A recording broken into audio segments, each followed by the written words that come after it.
SwayamPrabha. Digital India. Educated India.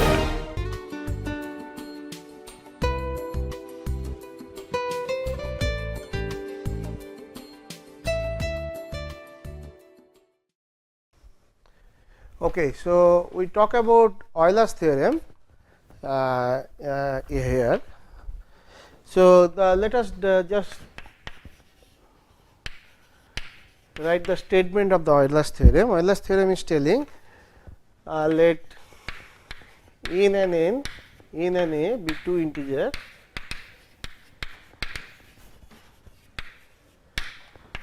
such that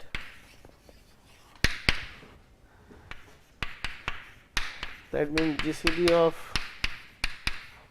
n is 1, then a to the power phi n is basically congruent to 1 mod n. So, this is the statement of Euler's theorem. So, we take a integer n and we take a integer a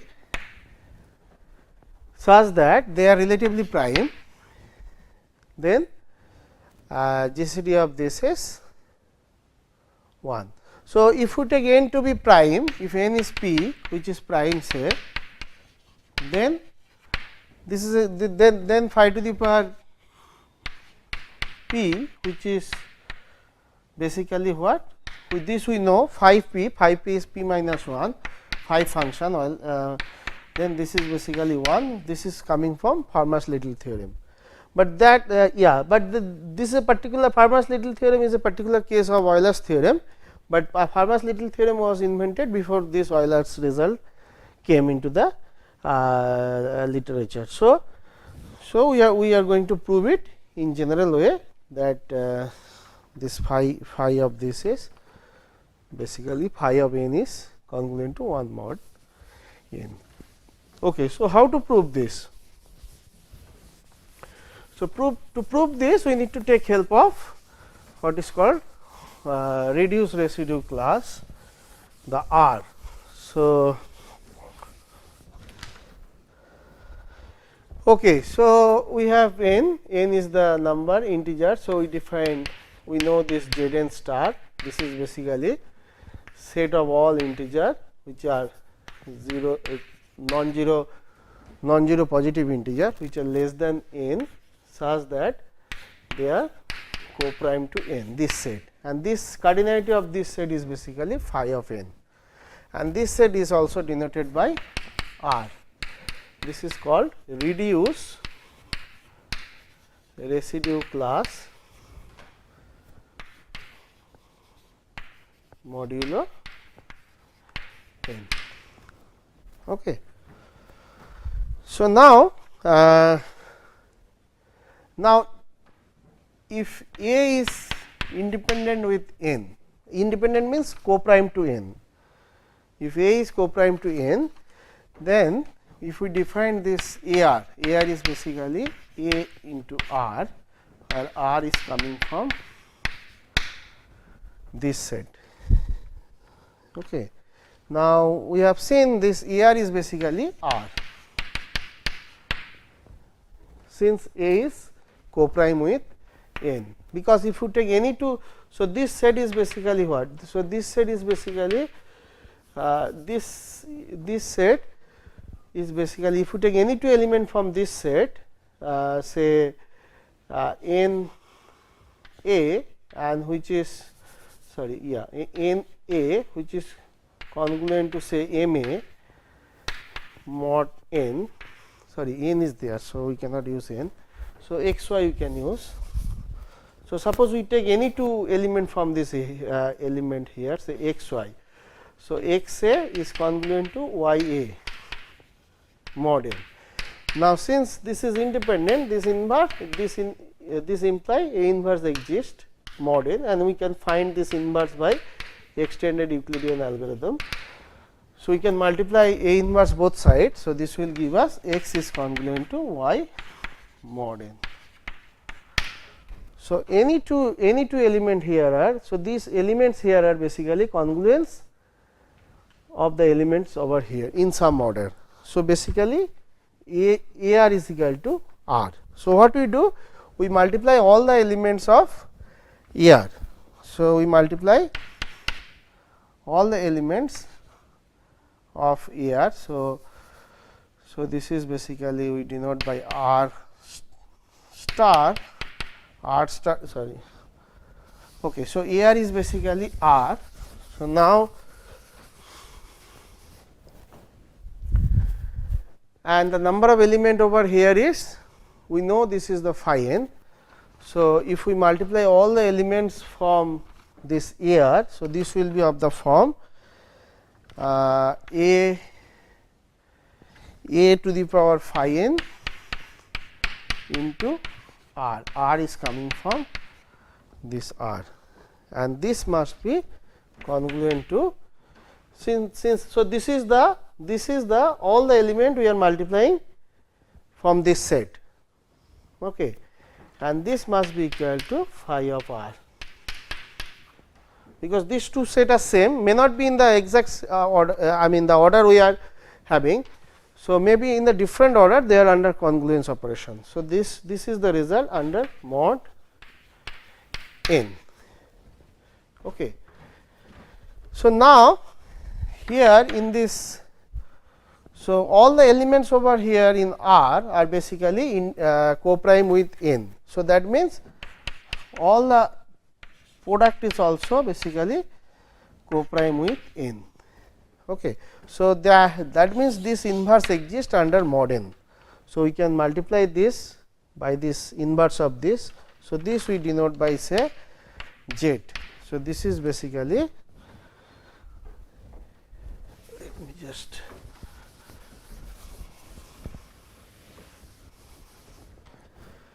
so this is basically we have a to the power phi n into Z is congruent to Z mod n. Z is basically R.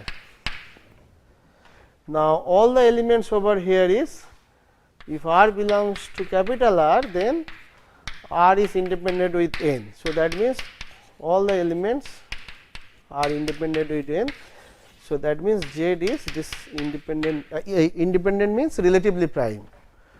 This symbol we use for relatively prime or co-prime. So, that means Z inverse exists.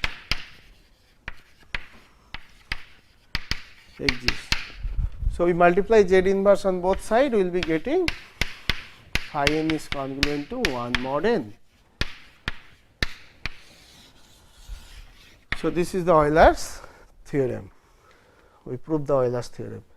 So, this is true for any integer n and integer a such that a is relatively prime with n. So, this condition must be there for this result to be hold. Okay. So, let us take an example.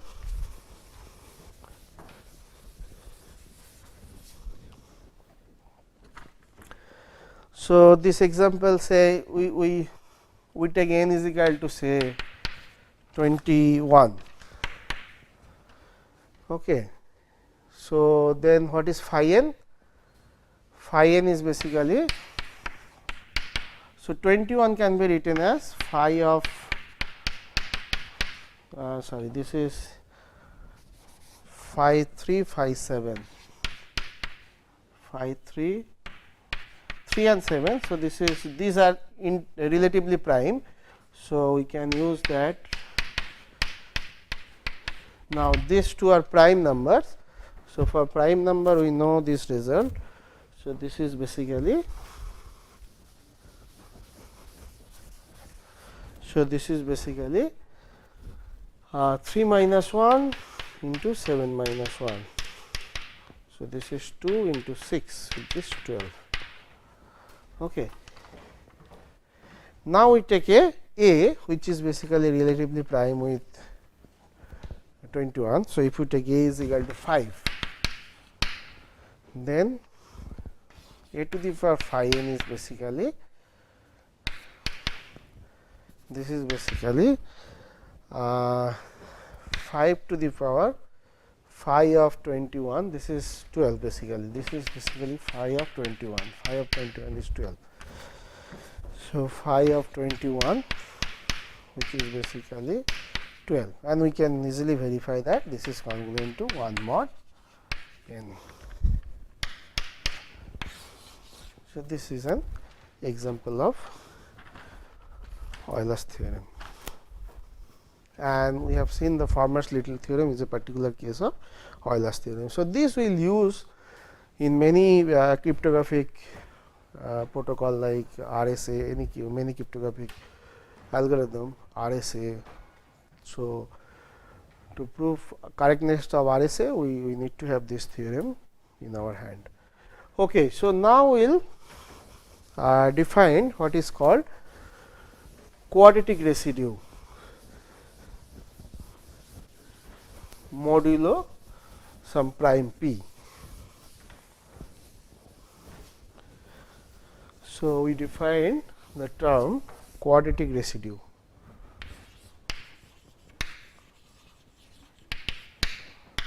Quadratic residue modulo p, where p is a prime. Okay. So, how to define this? The definition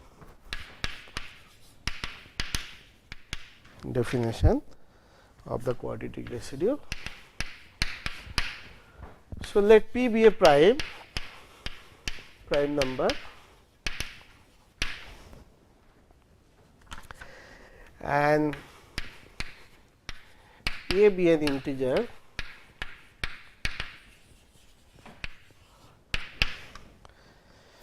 Okay. Now, we define A is called integer is called a quadratic residue,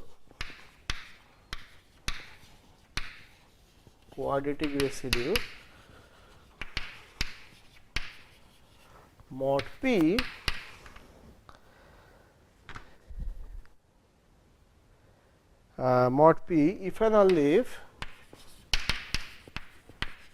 if and only if the congruence equation y square equal to A mod p has a solution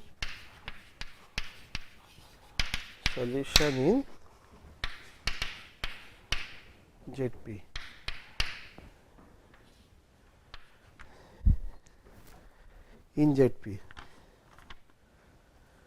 Okay. So, and here A must be A is not congruent to 0 mod p. So, that means A is not a multiple of p. A is congruent to 0 mod p means A is either p, 2p, 3p like this. So, we are not allowing this. So, A is not a multiple of p. Okay. So, that means A has a square root. So, that square root is basically y. So, A has a square root and that is basically y. Then we call, if this equation has a solution, then we call this as a quadratic residue.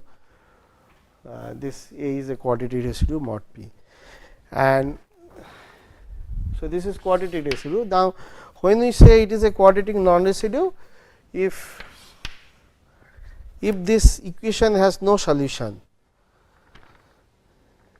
if A is not a multiple of p and A is not a quadratic residue,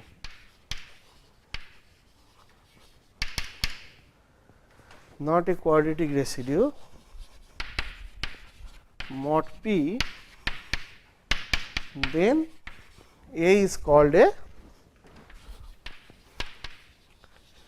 quadratic non-residue mod p. A is called a quadratic non-residue mod p. Okay. This is if A is not a quadratic residue, then we called A is a quadratic non-residue. Okay, we will take some example.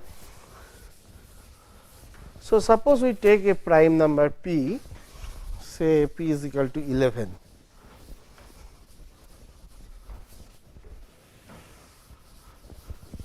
Okay, so there are many cryptographic algorithm which are based on this quadratic residue. So, this has good importance in cryptographic protocol. So, let us take p to be example. Okay, so let us take p to be 11. So, we are in Z11. So, we are talking about quadratic residue under mod 11. So, we are in Z11. Okay, so now if we take the possible y's.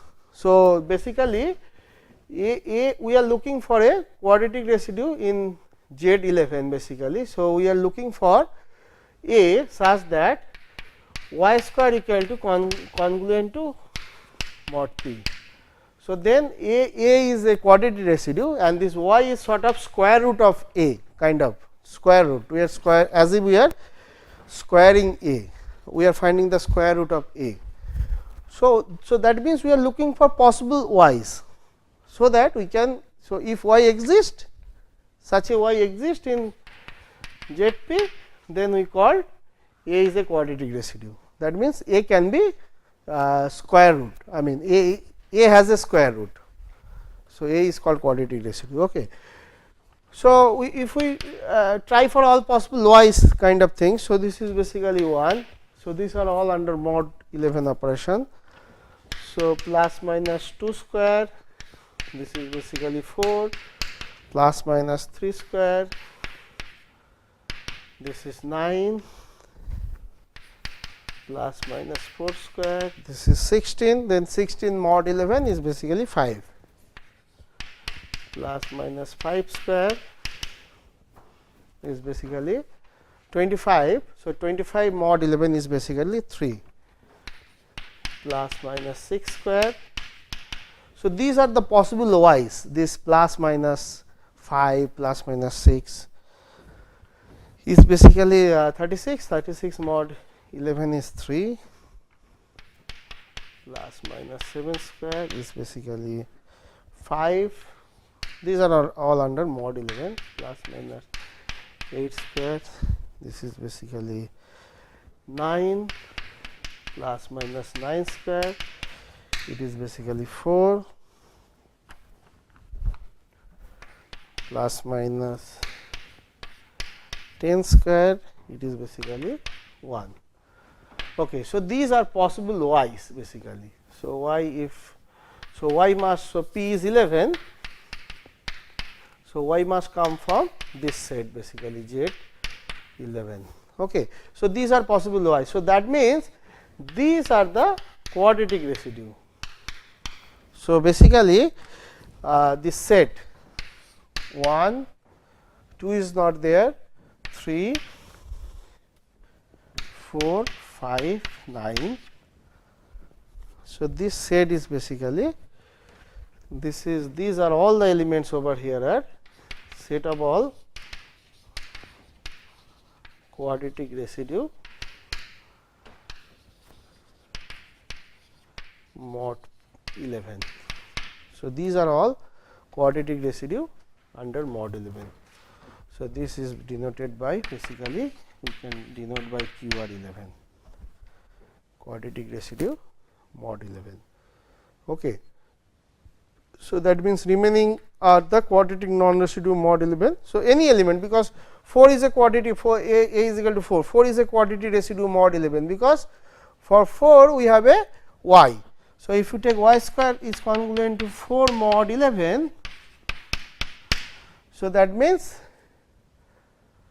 yeah, so y is basically plus minus 2, plus minus 2 is basically 9. So, it is basically, so the y is basically 2 and 9. So, for this, so that means 4 has square root. So, these are the possible values of y. So, for this y, if you square it, then take the mod 11, it will give us 4. So, any element over here has a square root. Okay. So, now yeah, so this is the 4. If you take 5 also, for 5, so if you want to find out y square is congruent to 5 mod 11. So, 5 mod 11 means, so y, what is y? Y is either, so 5, who is giving us 5? 4 and minus 4, 7 and minus 7. So, minus 7 is 4 basically under mod 11 and minus 4 is equal to 7. So, this is basically 4 and 7 which are coming from Z 11. So, these are all quadratic residue mod 11. Okay. Now, who are the quadratic non residue? So, the remaining set like 2, 4, 5 is there, 6, 7, 8, 10. So, these are our quadratic non residue mod 11, because if you take any, you say for example, if a is equal to 7, then there does not exist a y such that y square is congruent to 7 mod 11. So, there this system has no solutions, because there is no such y, there does not exist y in Z 11 such that y square will give us 7 mod 11. Okay. So, that means these are all quadratic non residue mod 11, and surprisingly the cardinality of these two sets are same, and this is true. In fact, in the later stage we will see that, even we will try to prove that this thing is true. So, set number of quadratic residue and number of quadratic non residue are basically these are same set. Okay. So, now we will have a Euler's criteria for a quadratic residue.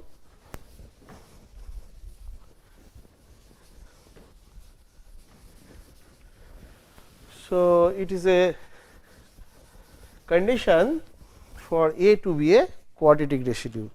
So, let us state this is a necessary and sufficient condition. So, this is basically by Euler. So, that is why it is called Euler criteria, CRI criterion for quadratic residue. So, this is a theorem. This theorem is telling, the statement of this theorem is basically, so let P be a prime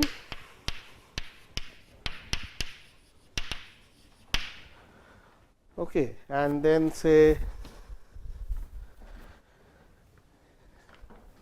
then an integer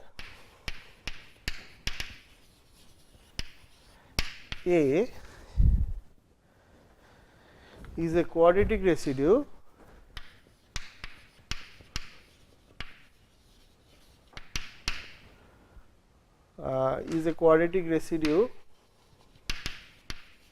mod P if and only if, this is the condition, if and only if a to the power p minus 1 by 2 is congruent to 1 mod p.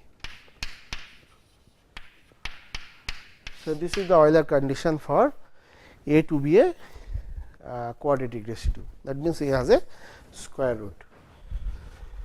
Okay. So, this theorem is telling A will be a quadratic residue, that means A has a square root if this condition satisfies. It is in both the way, if and only if. So, that means this is the necessary and sufficient condition. So, this condition we will use to check whether a integer is a quadratic residue or not. Okay. So, let us try to prove this theorem.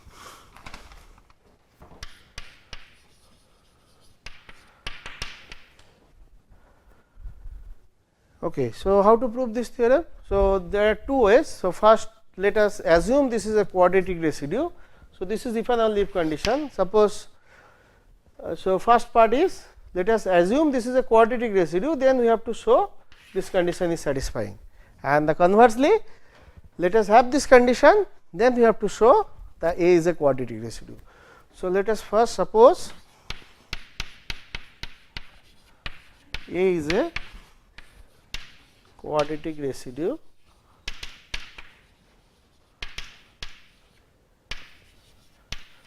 mod p. Okay. So, sorry. So, suppose A is a quadratic residue mod p, then we have to prove this theorem, we have to prove this result. Okay. If A is a quadratic residue mod p, that means we have a y, that means there exists y in Z p such that y square is congruent to A mod p. So, that means we have a solution under modulus operation of p. So, that means there exists a y such that this satisfies, okay, and y is from Z p. So, now, so basically A is y square mod p. So, we have a to the power p minus 1 by 2. This is basically congruent to A is congruent to y square mod p. So, we will just write y square, then p minus 1 by 2. So, this is basically y to the power p minus 1. Now, this is what? Now, y is from Z p. So, that means that means y is p is a prime. So, y must be co-prime with p. So, that means by Fermat's little theorem or the Euler's theorem, particular case of Euler's theorem, this is coming from Fermat's little theorem, this is basically 1 mod p. So, this part is done. So, a to the power p minus 1 by 2 is congruent to 1 mod p. Okay. This part is done. Okay. Now, the reverse, suppose this is true, then we have to show A is a quadratic residue. So, that we have to prove now.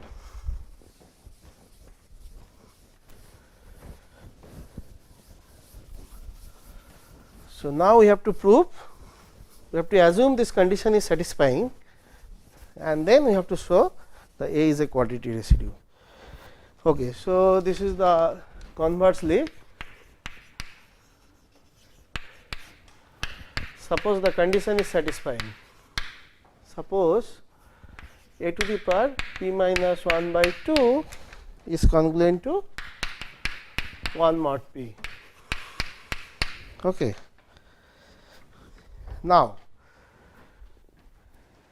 so suppose this current, now we have to show that A is a quadratic residue. So, that means we have to get a y basically. Okay. So, how to get a y?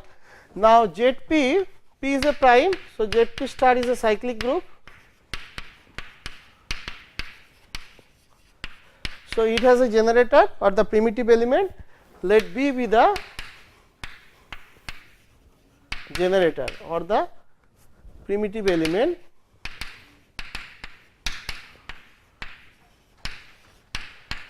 in Z p star. Okay.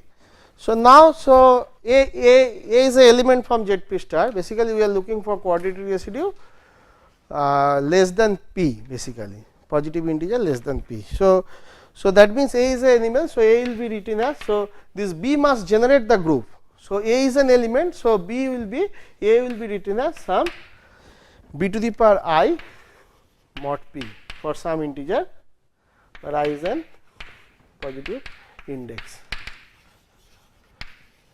Okay. I could be 2, 3 something. Okay. So, now we will use this Euler's. So, we have this result, this is 1 mod p.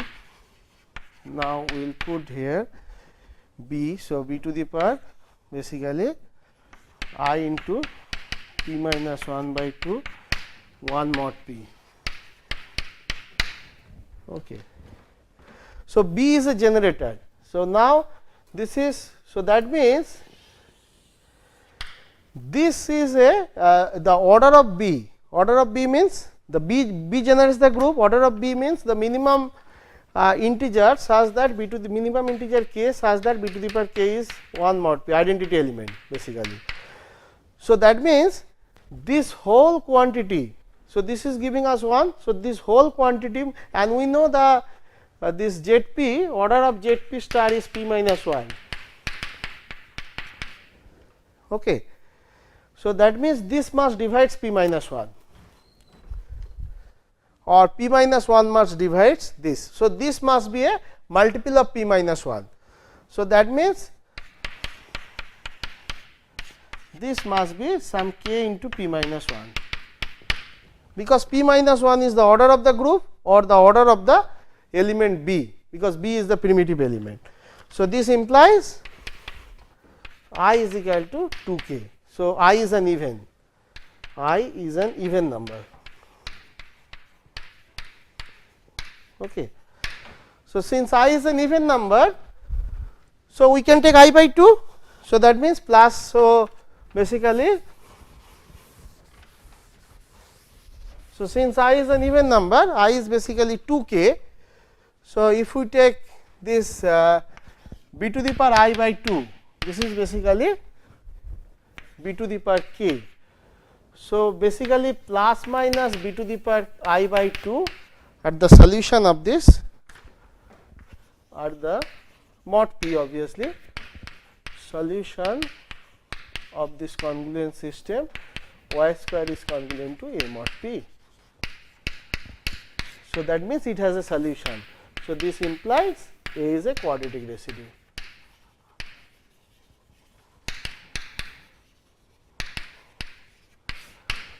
That is it. So, this implies A is a quadratic residue. So, this is the condition to check whether a integer A is a quadratic residue or not. This condition, a to the power is congruent to 1 mod p. So, this is the condition to check whether A is a quadratic residue or not. Thank you. This is the necessary and sufficient condition. Thank you.